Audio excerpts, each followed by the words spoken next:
You're listening to the AFTERBUZZ TV network, now the largest new media platform on the web, and your #1 source for after-show entertainment. Very good, Dean.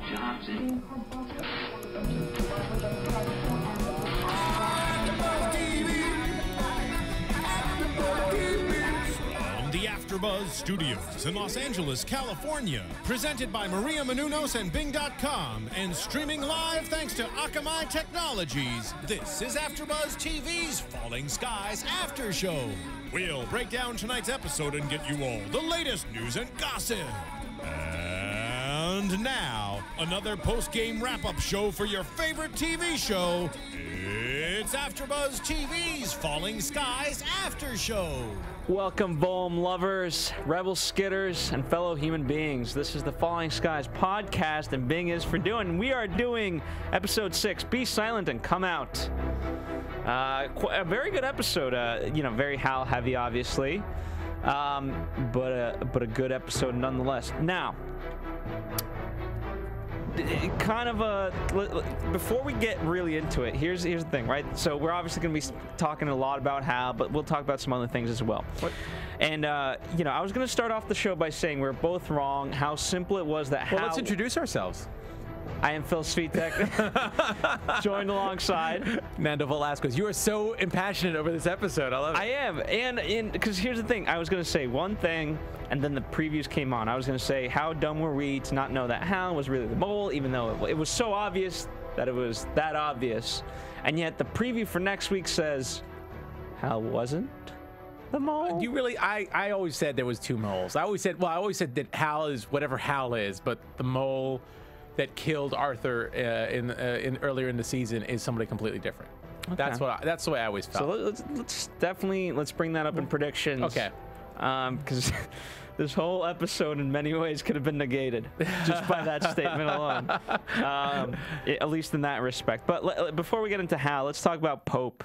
I thought I've said this before, and I will say it again. He holds too much power. And here's the thing, ultimately, go at him, right? The bets were enough, like that, the way, kind of he was influencing public opinion in that respect. And then what I didn't foresee, but was quickly evident, was the call to action.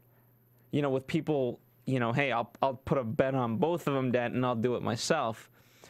Yeah, well, I think that's always, I'm glad they brought that up, because that was something I thought right away when he's doing odds. It's like, you're telling a bunch of people who aren't really the most morally acceptable people in the world, because they're here and they're hanging back while all this drama is going on, and they're making bets on who survives this the standoff that we see this episode. And it's very easy for somebody to say, you know what, I'm going to say so-and-so is going to die, and I'm going to shoot him myself, and I'll win $20.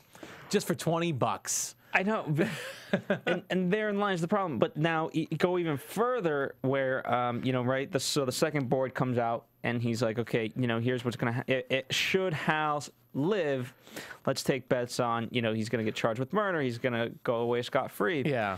And therein lies the problem, because it forces an opinion. It forces negativity. Oh yeah, well let's go over. I wrote these odds down because I just love all these odds. First of all, the Pope odds. Yes, the actual odds that they said. So the original, for those of you, I'm sure you've seen the episodes, so you know what we're talking about. We're talking about Hal and Tom. I would hope you've seen. Yeah, I hope you've seen the episode to know this, or else I'm revealing odds for something you know nothing about. But the odds that Pope had for Tom surviving this whole standoff would be 8-5. So those are pretty damn good odds. So Tom's going to survive no matter what, pretty much. Hal surviving 14-1. So that's a little tougher.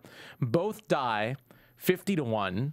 And both survive 150-1. So them both surviving this ordeal that they were going through this episode was apparently the long shot out of all of them, and both dying actually was a little long shot too, but I guess they could see that happening. I think because of the sniper that they had placed, they knew that Tom was a sure thing for surviving. And then but here's the thing, I mean, in terms of that odd, he could have, Hal could have shot Tom. Hal could have shot Tom before the sniper Tector got to shoot Hal. Yeah. But you know, again, that's what the 8 to 5 odds are for, I guess. That little extra stuff is for in case Hal gets to shoot his dad. You know, whatever's going on with Hal, because I guess they didn't all fully, they kind of figured he was under alien influence somehow, but just in case. And then once they were done with that bet and Hal was on the most likely surviving, they had the new odds for what Hal was going to be charged with, since he was now considered the mole. Was he going to, for shooting Arthur, back in Terry O'Quinn back in episode 1, I believe it was he going to be charged with espionage, which was 3 to 1, murder 12 to 1, so that's the long shot, scot-free 5 to 1, which I love. I love that murder's really in. I guess murder is in there, but it's definitely going to be espionage at this point, you would think. Is it? It looks like he got away scot-free. Well, yeah, it looks like those were the. Well, you know what? It's TNT. It's Steven Spielberg, and you kind of, you know, Drew Roy's pretty important to the cast. So the audience, I think, knew that if we bet on those odds, we would be okay. Yeah. We would win some money.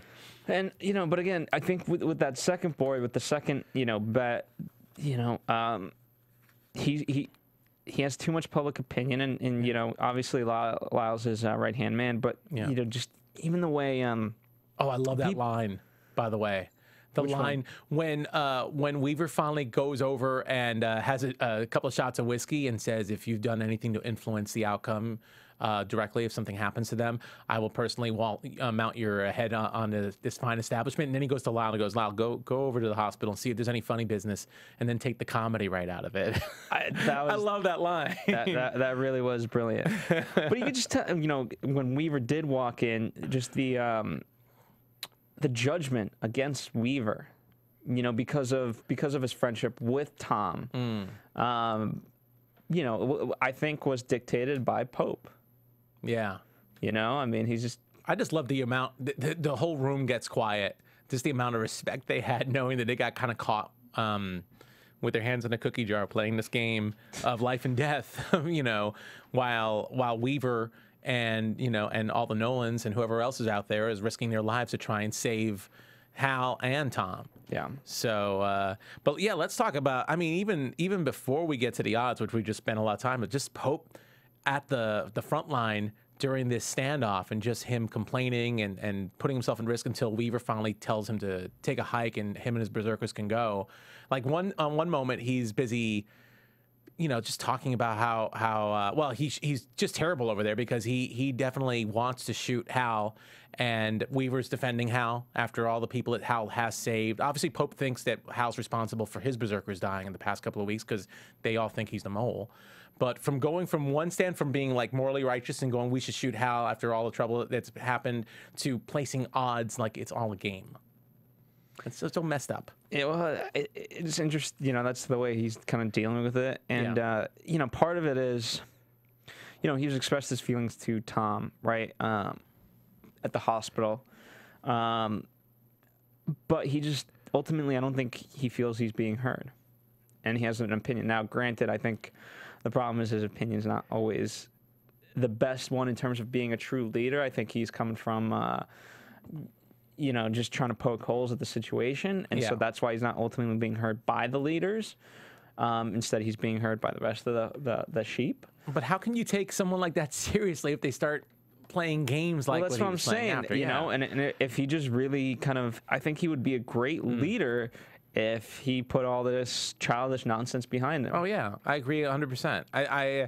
You know, I predicted a while back that he would be possibly running against Tom for president, and with antics like that, I mean, he does have the opinion of the berserkers, for example. Yeah. But excuse me, but he does have the opinion of the berserk. You know, he has their public sway, I suppose. But you know, with antics like that, he's a joke. He is a joke. He's a joke when it comes to the politics of it. Yeah. So, all right, enough about Pope.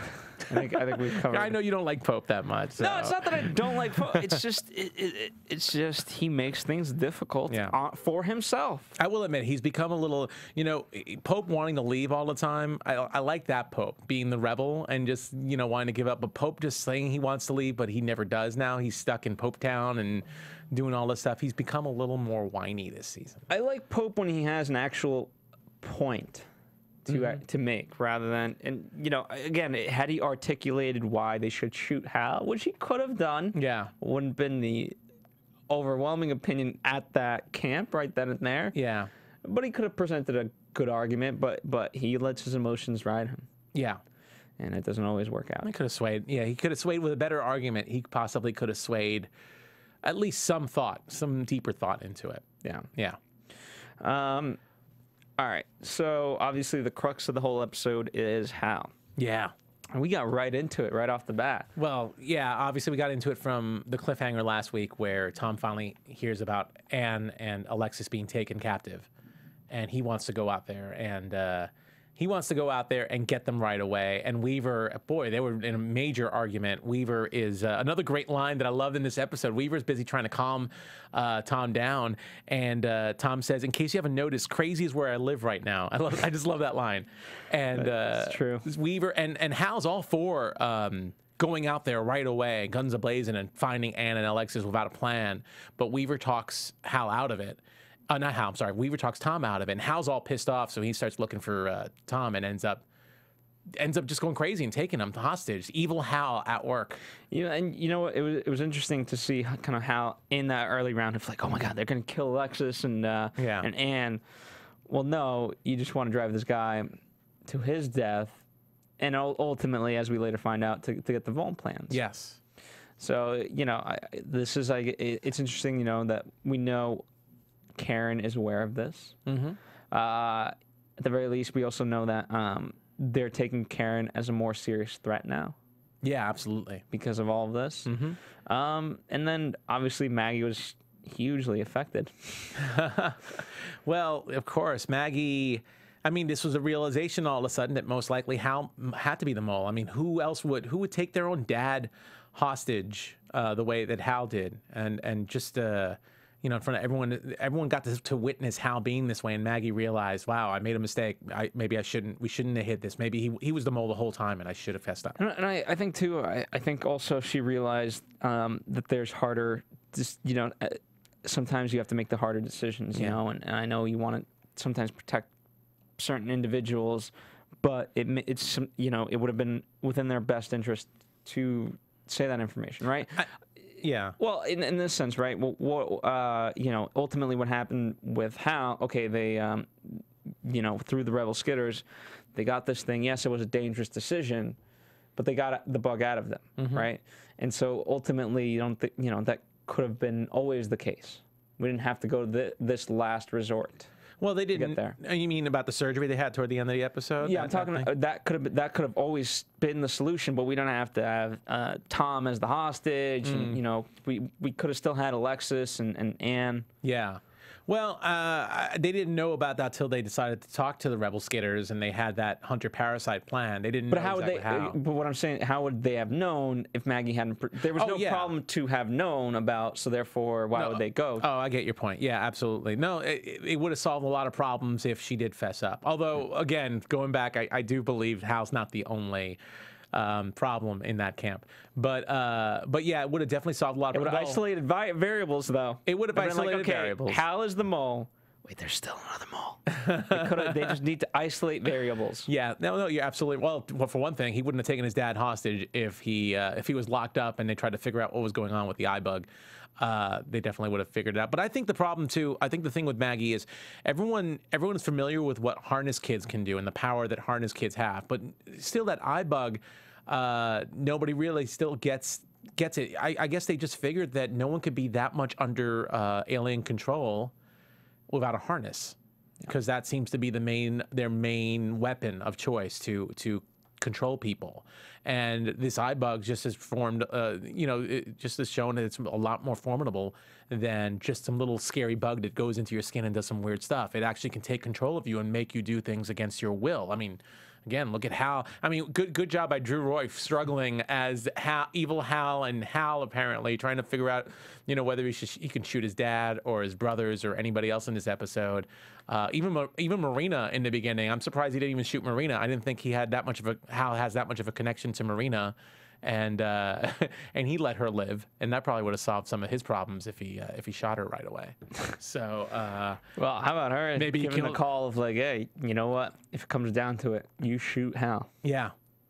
Well, yeah, I mean, she's taking the role of the president, and where Weaver and everyone else, they're all consider themselves family, and they don't want to break that apart. They want to use that only as a last resort. Again, Marina's not that close. Again, that's why I thought Hal would probably shoot Marina, but Marina's not that close to them. She's got to save everyone else's life. Save the whole Marina. We'll definitely we'll save Marina. We'll talk about Marina definitely. Okay. But you know, it's interesting how this whole, you know, for better or worse, this whole family, you know, bonds together and, you know, does the impossible, really. I love Tom's speech that this is my fault. This is all my fault. I didn't go to enough of your games. I didn't go to enough of your dinners. I mean, it actually did the trick, I guess, when they were in the room, and it did. And but Hal's shaking over this whole thing about how you know, ultimately it was effective in that respect. Yeah.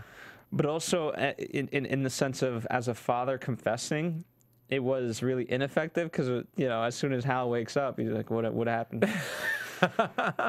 So yeah, you know, it's he's gonna have to confess again while he's not under alien power. Exactly. Yeah. So so in that respect, it was a failure, but that was a great little scene of him bonding with evil Hal and saying how his mom wanted him to be a fighter pilot, and he didn't see it until he got to fight side by side with him, and then saw that he has the focus to be a pilot.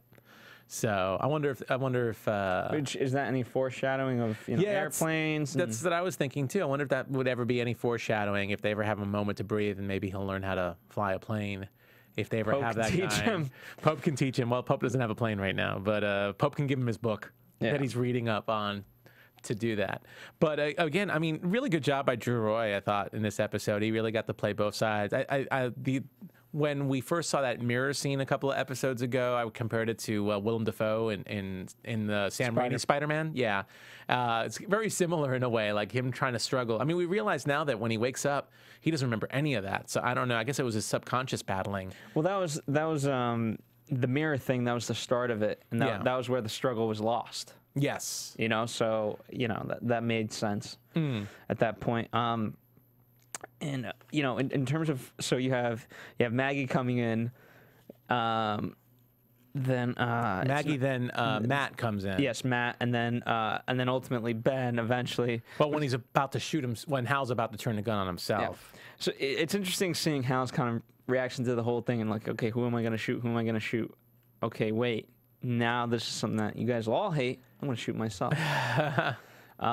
Which was a smart decision, I guess, if you're evil Hal. Yeah, I guess if you're evil Hal, you might as well just shoot yourself. I guess, I don't know if it was a struggle or what, because you saw his instinct to survive later on in the episode when they're about to give him that surgery, and he's busy, you know, screaming that it's out of him, it's out of him. So I don't know.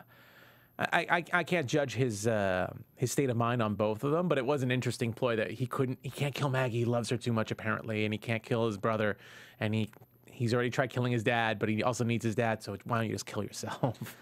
Yeah, well, there's, you know, I think in terms of that, it's two different decisions. In that moment, it's, you know, obviously Hal versus evil Hal, you know, in a subconscious state. Yeah. And so from, you know, if Karen's kind of giving the orders in that moment, okay, kill yourself. You know, and that would have done that. Now, once he survived, then you can have some play with it and just say, hey, you know what, I'm normal. You know, then you're afforded that ability. Yeah. You know, so it worked out. And trying to get out of it. It could have worked out well for the bug, but it did not. It did not work out well for the bug. Not at all.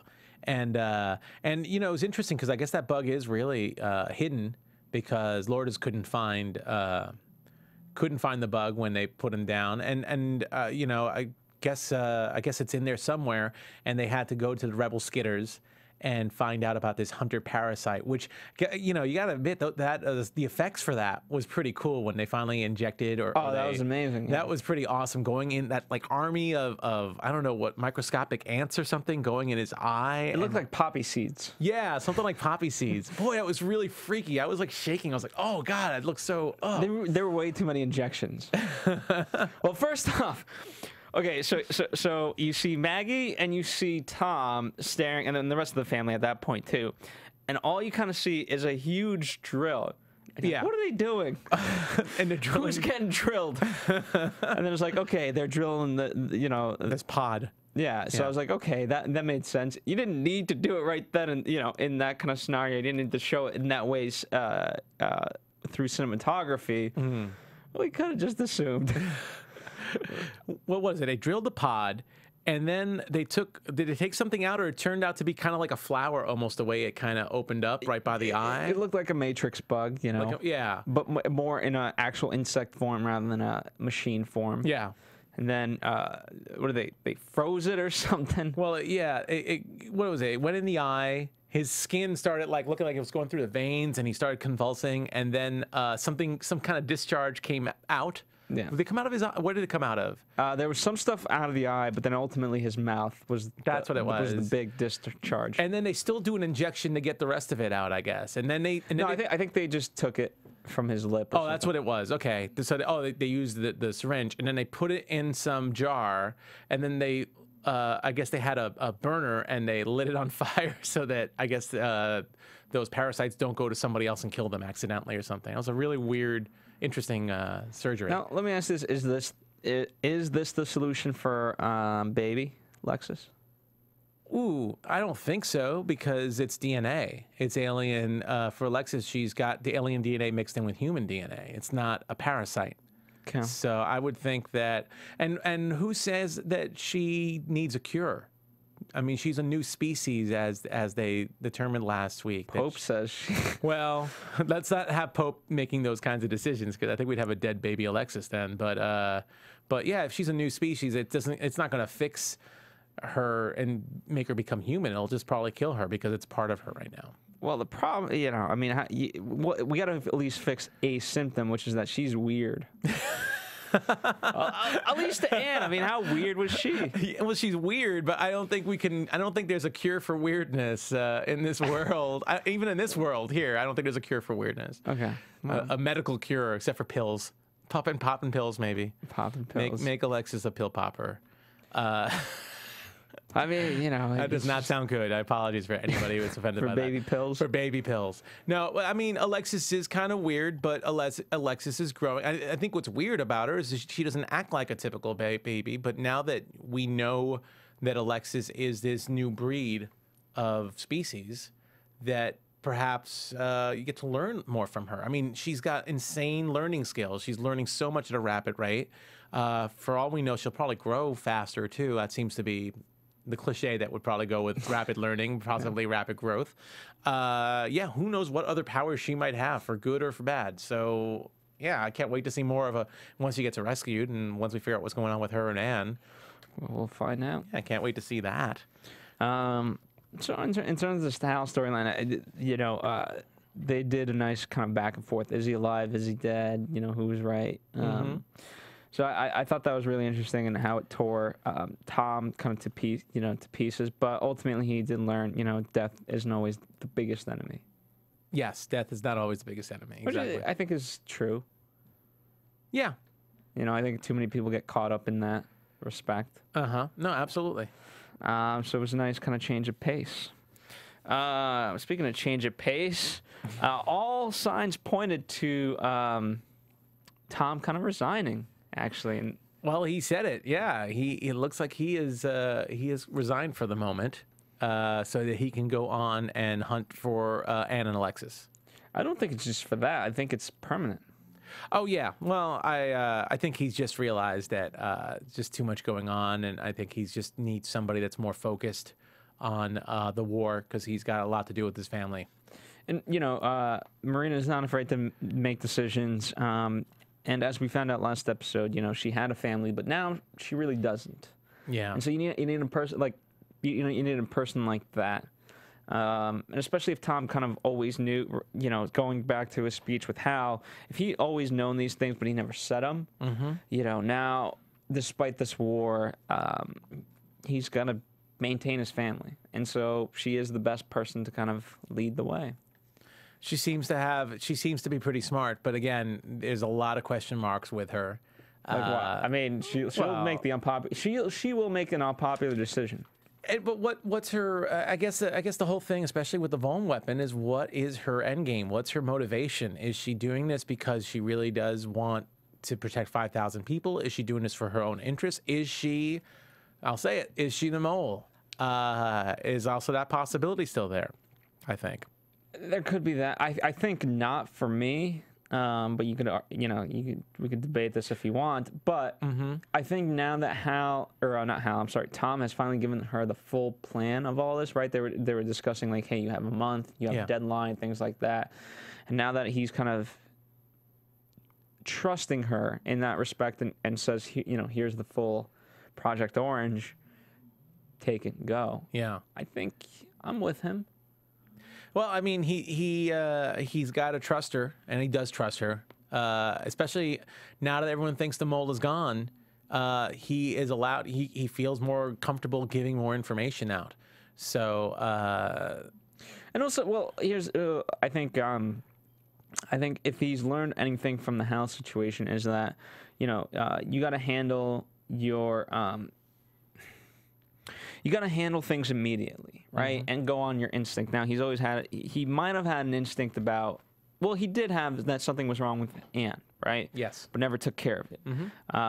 You know, he's been nurturing this pain with Hal for years, right? And you know, he's got Matt to deal with, who's ditching classes, and Ben, you know, perhaps we'll deal with him not taking out his spikes. But I think if she was really bad, he would have had an instinct about it already. Well, it's possible, but then again, Hal was bad, and he didn't have an instinct about Hal. Well, he just didn't listen. Well, that's true. He didn't listen. But how? If Marina is the mole, how amazing is this setup that Tom just gave the mole ultimate power in Charleston, in the new United States, by making her take over for him, to be president? How amazing is that? But I will say I agree. I mean, we could debate this. Go ahead. No. Well, I'll help your point, and I'll also say what I was actually hoping at. You know, as the juxtaposition when you know you see the whole Mason family walking out on their horses, and then you have the, you know, do you solemnly swear? I do. Blah blah blah. Yeah. It just wasn't. It was a bad omen. It was a bad omen, you know, and they just had too many kind of scenes together today, and you know, too much of the notion of, you know, she's gonna make a tough decision, and you know, it's not gonna be something that you like. And he said to her, you know, like, ultimately it's your decision. Yeah. So that helps your point more so than mine. For me, it was a matter of like, okay, when they return, we're gonna be more like Pope, and we're gonna deal with the fact that your kid was a mole, so he's going to jail. Yeah. And stuff, you know, and stuff like that. The Spike kid, he's getting that removed. So I think for me, I would like it to be more along those lines, but I think it's an indication more towards your argument. Yeah. Well, here's what I think. From very early on, I think from the first episode when Arthur died, it just seemed like a woman about Marina's height that was in that trench coat that shot Arthur. So I've been saying Marina's the mole from the first episode, and I feel like whether they've been giving clues like that, I've just been feeling stronger and stronger. But now that it seems to me like, especially that whole, like, she doesn't have a family. Like I even said, I thought maybe the Skitters, maybe the Ashveti have a kid or something like that of hers. Now that it seems so obvious to me that they're playing it up like she's the mole, because I really feel it's a little obvious at this point. She can't be the mole. She just can't be the mole. It's just. But we also said Hal was the mole, but Hal kind of was the mole. They don't know that he's the mole. But there's got to be another mole. I feel that based on what Hal was doing from the first couple of episodes and what the mole was doing, there were still very different things. There was a different alibi. So here's the thing, story-wise, if someone else is the mole, this is the worst storytelling on Earth. Because we'd have to be introduced to someone who could have been the mole, right? Whether Dan, whether Pope, Well, that's the whether question. Maggie, who is the damn? Someone's got to be a mole. Whoever's the mole has got to be somebody we know. So, and we've already seen how the iBug can actually put somebody under their power, and you think that they're a normal person, but then they actually also do. So there's a bug in Pope that's making him do betting charts. Who knows? Maybe it's one of the lesser. Maybe it's like a lie. I don't know. I don't think it will be one of the berserkers, because I don't think the berserkers are that inside the government to be able to do anything. I don't think Pope would do it either.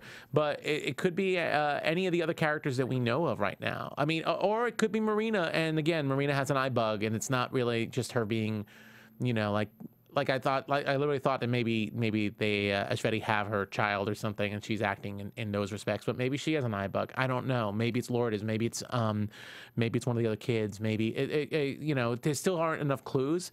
I am hoping that once we do find out who it is, that we'll see the signs. If this we go is worse back. than an episode of Who Done It on ABC.